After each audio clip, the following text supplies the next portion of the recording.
ఆంధ్రప్రదేశ్ ఉప ముఖ్యమంత్రి పవన్ కళ్యాణ్ 2 భుజాల రొటేటర్ కఫ్ గాయంతో పాటు కండరాలు చిట్లినట్లు ముంబైలోని కోకిలాబెన్ ఆసుపత్రి వైద్యులు నిర్ధారించారు. తక్షణమే శస్త్రచికిత్స అవసరమని వారు సూచించినప్పటికీ పవన్ మాత్రం ప్రజా సంక్షేమం ముందుగా నిర్ణయించిన ప్రభుత్వ కార్యక్రమాలకే తొలి ప్రాధాన్యతనిస్తూ సర్జరీని వాయిదా వేసుకున్నారు.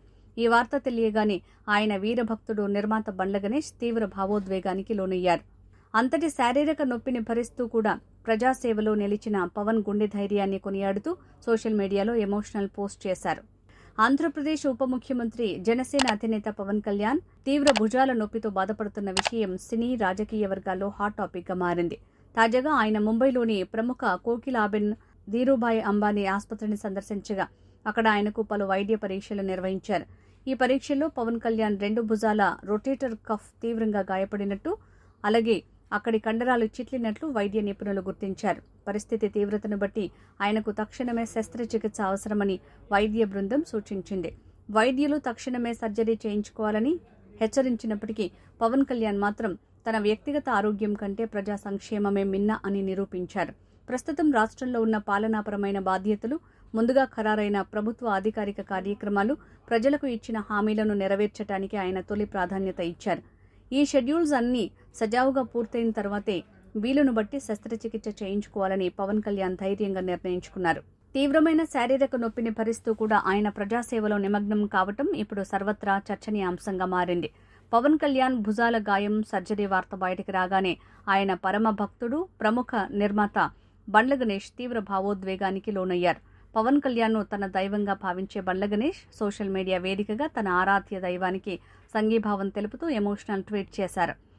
నిన్న రాత్రంతా నిద్ర రాలేదు. ఒకటే ఆలోచన, 1 కాదు 2 కాదు, దాదాపు 15 ఏళ్లుగా మీరు నడు నొప్పి, భుజం నొప్పితో ఎంత నరకం అనుభవించారో తలుచుకుంటే నా గుండె బరువెక్కిపోయింది. చిన్న పంటి నొప్పి వచ్చినా మనిషి విలవిల్లాడిపోతాడు. అలాంటిది మీరు ఇన్ని సంవత్సరాలు ఆ బాధను చిరునవ్వు వెనుక దాచుకుని జీవించటం నిజంగా అసాధారణం. నాకు ఈ రోజు కూడా గబ్బర్ సింగ్ షూటింగ్ రోజులు కళ్ల ముందే కనిపిస్తున్నాయి. గుజరాత్లో జరిగిన ఆ ప్రమాదం, గుర్రం మీద నుంచి పడిపోయిన ఆ క్షణం, వైద్యులు వెంటనే ఆపరేషన్ చేయించుకోవాలని చెప్పిన సందర్భం, ఇవన్నీ ఇప్పటికీ నా మనసును వెంటాడుతూనే ఉన్నాయి. ఆ సమయంలో మీరు ఒక నిర్ణయం తీసుకున్నారు. అది ఒక హీరో తీసుకున్న నిర్ణయం కాదు, మాటకు ప్రాణమిచ్చే మహా మనిషి తీసుకున్న నిర్ణయం. ముందు సినిమా పూర్తి చేద్దాం, నిర్మాతకు ఇబ్బంది కలగకూడదు, ఇన్ని వందల మంది కష్టపడుతున్నారు అని మీ శరీరం భరించలేని నొప్పిని గుండెల్లో దాచుకుని ఆపరేషన్ వాయిదా వేసి షూటింగ్ పూర్తి చేసి సినిమా విడుదలయ్యే వరకు మాకు అండగా నిలిచారు.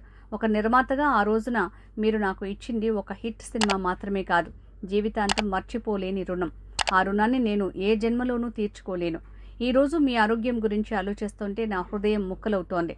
ఆ రోజున మీ బాధను నేను పూర్తిగా అర్థం చేసుకోలేకపోయానేమో, కానీ ఈరోజు ఆ బాధ ఎంత పెద్దదో అర్థమవుతోంది. దేవుణ్ణి ఒక్కటే కోరుకుంటున్నాను, మీరు అనుభవించిన ప్రతి నొప్పికి ప్రతిఫలంగా ఇకపై మీ జీవితంలో ఆరోగ్యం, ఆనందం, ప్రశాంతత మాత్రమే ఉండాలి. ఎందుకంటే మీరు తెరపై మాత్రమే కాదు, నిజ జీవితంలో కూడా ఎందరో మనుషుల జీవితాలను నిలబెట్టిన నిజమైన హీరో. మీరు ఆరోగ్యంగా నవ్వుతూ ఉండటమే మీపై ప్రేమ ఉన్న మా అందరికీ అతిపెద్ద సంతోషం అంటూ బండ్ల గణేష్ ఎమోషనల్ అయ్యారు.